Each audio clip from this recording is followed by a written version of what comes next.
सकला भक्त के सभी दर्शकों को मेरा नमस्कार और राम राम। भक्तों की कथाओं में मेरी आज की कथा भगवान शंकर की है। नाम प्रभाव जान सिवनी को, कालकूट फल दीन अमी को। भगवान शंकर एवं भगवान नारायण सदा ही अभिन्न हैं।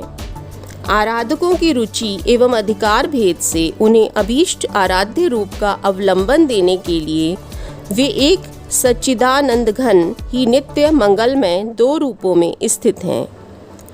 कर्पूर गौर, अहिभूषण, चर्मांबर, विभूति भूषण, गंगाधर, चंद्रशेखर, नीलकंठ, मुंडमाली, त्रिशूलधारी, वृषभ वाहन, उमानाथ और नव जलधर सुंदर, रत्नाभरण भूषित, पीतांबरधारी, श्रीवत्स वक्षांकित, कौस्तुभकंठ, वनमाली, शंख चक्रादिधारी, गरुड़ वाहन, श्रीपति, ये दोनों एक ही तत्व के दो नित्य चिन्मय लीला विग्रह हैं। इनमें से किसी में भेद बुद्धि करने वाला किसी एक का आराधक हो तो वह अपनी ही भेद बुद्धि से अपने ही आराध्य का अपमान कर रहा है, यह उसे समझना चाहिए। भगवान श्री राम ने स्वयं कहा है, शिवद्रोही मम भगत कहावा, सो नर सपनेहु मोई न भावा। भगवान नारायण मर्यादा पुरुषोत्तम श्री राम एवं लीला पुरुषोत्तम श्री कृष्ण परम शैव हैं। भगवान विष्णु ने शंकर जी की पूजा में सहस्त्र कमल चढ़ाने का संकल्प किया और जब उनमें एक कमल घट गया तब अपना कमल रूपी नेत्र ही चढ़ा दिया। भगवान श्री राम ने रामेश्वर लिंग की स्थापना की। श्री कृष्ण ने भगवान शंकर की आराधना करके स्वामी कार्तिकेय को ही महारानी जामवती के पुत्र सांब के रूप में पाया। इसी प्रकार भगवान शंकर परम वैष्णव हैं। द्वादश भागवताचार्यों में शंकर जी प्रमुख हैं। उन भोले बाबा को निरंतर राम नाम जप तथा भगवान श्री हरि के चिंतन के अतिरिक्त और कोई काम ही नहीं। अपनी काशीपुरी में मरने वाले प्रत्येक प्राणी को राम इस तारक मंत्र का उपदेश मृत्यु क्षण में करके शंकर जी उसे मुक्त कर दिया करते हैं। श्री वल्लभाचार्य का पुष्टि मार्ग शुद्धाद्वैत वैष्णव संप्रदाय मूल में भगवान शंकर से ही प्रवर्तित हुआ है। अनेक अन्य वैष्णव आराधना ग्रंथ एवं ऐसी उपासना परंपराएं हैं जिनके आदि आचार्य भगवान शंकर ही हैं। भगवान विष्णु और भगवान शंकर दोनों ही नित्य एवं चिन्मय हैं। भगवान ब्रह्मा के भ्रू मध्य से नील लोहित रूप में रुद्र की अभिव्यक्ति हुई है। कर्पूर गौर त्रिनयन भगवान शिव का श्री विग्रह नित्य है। भगवान शंकर की मंगलमयी अनंत लीलाएं हैं। उनमें से उनका हलाहल पान तो लोक मंगल का मूल ही है। देवता और दैत्य दोनों मिलकर क्षीर सिंधु का मंथन कर रहे थे। मंदराचल को मथानी बनाकर उसमें वासुकी नाग को लपेटकर वे समुद्र मथ रहे थे। भगवान नारायण ने कच्छप रूप से मंदराचल को अपनी पीठ पर ले रखा था। जब देवता और दैत्य थक गए और कोई परिणाम न हुआ तब स्वयं भगवान विष्णु अपने हाथों में वासुकी का सिर और उसकी पूंछ पकड़कर समुद्र मथने लगे। अमृत पाने के इस प्रयत्न में पहले समुद्र से घोर हलाहल विष निकला। भगवान विष्णु तथा सभी देवता समुद्र मथने में लगे थे। प्रजापतिगण ने देखा कि हलाहल संसार में व्यापक होता जा रहा है और उसकी ज्वाला से संसार के जीव नष्ट हो रहे हैं। प्रजा की रक्षा का उत्तरदायित्व प्रजापति गण पर ही है। वे लोग दूसरा कोई रक्षक ना देखकर भगवान शंकर की शरण में गए और स्तुति कर कर उन्होंने आशुतोष प्रभु को प्रसन्न किया। भगवान विश्वनाथ ने विष से आर्त एवं पीड़ित जीवों को देखा और उन दयामय ने भवानी से कहा, देवी ये बेचारे प्राणी बड़े ही व्याकुल हैं। ये प्राण बचाने की इच्छा से मेरे शरण में आए हैं। मेरा कर्तव्य है कि मैं इन्हें अभय करूं। क्योंकि जो समर्थ हैं उनकी सामर्थ्य का उद्देश्य ही यह है कि वे दीनों का पालन करें। साधुजन अपने क्षणभंगुर जीवन की बलि देकर भी प्राणियों की रक्षा करते हैं। कल्याणी, जो पुरुष प्राणियों पर कृपा करता है उससे सर्वात्मा श्री हरि संतुष्ट होते हैं, और जिस पर वे श्री हरि संतुष्ट होते हैं उससे मैं तथा समस्त चराचर जगत भी संतुष्ट होता है। महाशक्ति को अपने आराध्य की अनुकंपा में बाधा तो देनी नहीं थी। उन ममतामयी को भगवान विश्वनाथ का प्रभाव सर्वथा ज्ञात था। उन्होंने अनुमोदन किया और भगवान शंकर ने उस व्यापक हलाहल विष को अपनी हथेली पर एकत्र करके भगवान का नाम लेकर पान कर लिया। शंकर जी ने उस विष को अपने कंठ में रख लिया। इससे उनके कंठ का उज्ज्वल वर्ण नील हो गया। भगवान शिव के कंठ की वह नीलिमा विश्व मंगल का उज्ज्वल पदक है। वह उन विश्वनाथ की मूर्तिमयी कृपा ही है जो उनको भूषित करती है। उन नीलकंठ प्रभु के पावन पद पंकज की महिमा अतुलनीय है। हमारे वेद, शास्त्र, पुराण, इतिहास और तंत्र भगवान श्री शंकर की महिमा, गौरव गरिमा, विविध लीला तथा उनके विविध उपदेशों और उनकी बतलाई हुई असंख्य साधन प्रणालियों से भरे हैं। पद्म पुराण में उन्होंने एक जगह भगवान के गुण लीला रसिक देवर्षि नारद से श्री राधा कृष्ण की उपासना, उनके स्वरूप और मंत्रादि के विषय में बड़े रहस्य और महत्व की बातें बतलाई हैं। यहाँ भक्ति साधकों के लाभार्थ उनमें से कुछ का अनुवाद दिया जाता है। श्री शंकर जी कहते हैं, श्री कृष्ण के मंत्र चिंतामणि नामक 2 अत्युत्तम मंत्र हैं। एक षोडाक्षर है और दूसरा दशाक्षर। षोडाक्षर मंत्र है गोपीजन वल्लभ चरणान शरणं प्रपद्ये और दशाक्षर मंत्र है नमो गोपीजन वल्लभाभ्याम। इन मंत्रों के अधिकारी सभी वर्णों के, सभी आश्रमों के, सभी जातियों के वे स्त्री पुरुष हैं जिनकी सर्वेश्वर भगवान श्री कृष्ण में भक्ति है।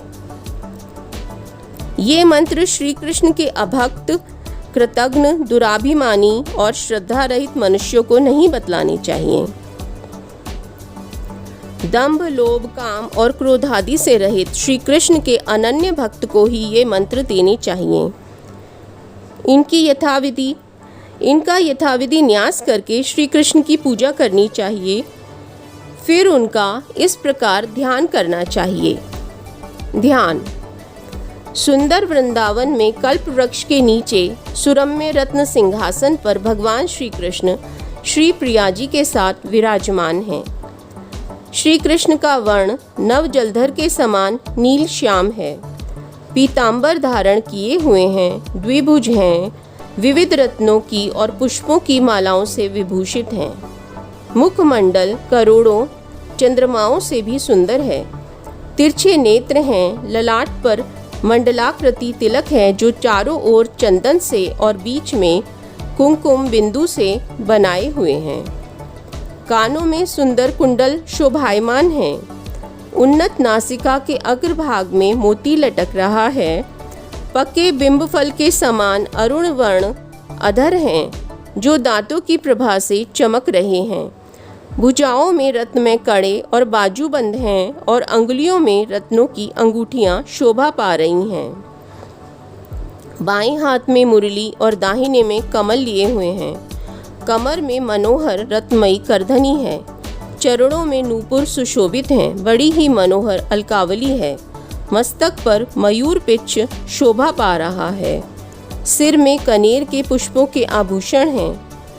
भगवान की देह कांति नवोदित कोटि कोटि दिवाकरों के सदृश स्निग्ध ज्योतिर्मयी है। उनके दर्पणोपम कपोल श्वेत कर्णों से सुशोभित हैं।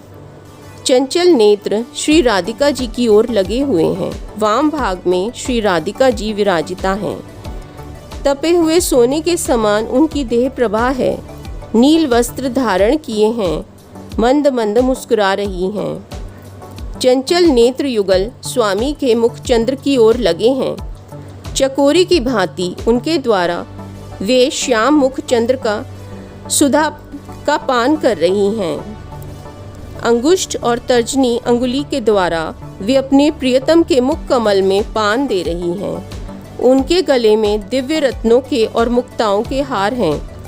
क्षीण कटी करधनी से सुशोभित है। चरणों में नूपुर कड़े और चरणांगुलियों में अंगुलियां आदि शोभा पा रहे हैं। उनके प्रत्येक अंग प्रत्यंग से लावण्य छिड़क रहा है। उनके चारों ओर और आगे पीछे यथास्थान खड़ी हुई सखियां विविध प्रकार से सेवा कर रही हैं। श्री राधिका जी कृष्णमयी हैं। वे श्री कृष्ण की आनंद रूपिणी ह्लादनी शक्ति हैं। सब कुछ वस्तुतः श्री राधा कृष्ण से ही भरा है। उनके सिवा और कुछ भी नहीं है। यह जड़ चेतन अखिल जगत श्री राधा कृष्णमय है। चिद चिल लक्षणम सर्वम राधा कृष्णमयम जगत। परंतु वे इतने ही नहीं हैं, अनंत अखिल ब्रह्मांड से परे हैं, सबसे परे हैं, सबके अधिष्ठान हैं, सब में हैं और सबसे सर्वथा विलक्षण भी। यह श्री कृष्ण का किंचित ऐश्वर्य है। साधन। बहुत दिनों से विदेश गए हुए पति की पतिपरायणा पत्नी जैसे एकमात्र अपने पति में ही अनुरागिणी होकर एकमात्र पति का ही संग चाहती हुई दीन भाव से सदा सर्वदा उस स्वामी के गुणों का चिंतन, गान और श्रवण किया करती है, वैसे ही श्री कृष्ण में आसक्त चित्त होकर साधक को श्री कृष्ण के गुण लीलादि का चिंतन, गायन और श्रवण करते हुए ही समय बिताना चाहिए। और बहुत लंबे समय के बाद पति के घर आने पर जैसे पतिव्रता स्त्री अनन्य प्रेम के साथ पति की सेवा, उसका आलिंगन आदि और नयनों के द्वारा उसके रूप सुधारस का पान करती है, वैसे ही साधक को उपासना के समय शरीर, मन, वाणी से परमानंद के साथ श्री हरि की सेवा करनी चाहिए। एकमात्र श्री कृष्ण के ही शरणापन्न होना चाहिए और वह भी श्री कृष्ण के लिए ही, दूसरा कोई प्रयोजन न रहे। अनन्य मन से श्री कृष्ण की सेवा करनी चाहिए। श्री कृष्ण के सिवा न किसी की पूजा करनी चाहिए और न किसी की निंदा। किसी का झूठा नहीं खाना चाहिए और न किसी का पहना हुआ वस्त्र ही पहनना चाहिए। भगवान की निंदा करने वालों से न तो बातचीत करनी चाहिए और न भगवान और भक्तों की निंदा सुननी चाहिए। जीवन भर चातकी वृत्ति से अर्थ समझते हुए युगल मंत्र की उपासना करनी चाहिए।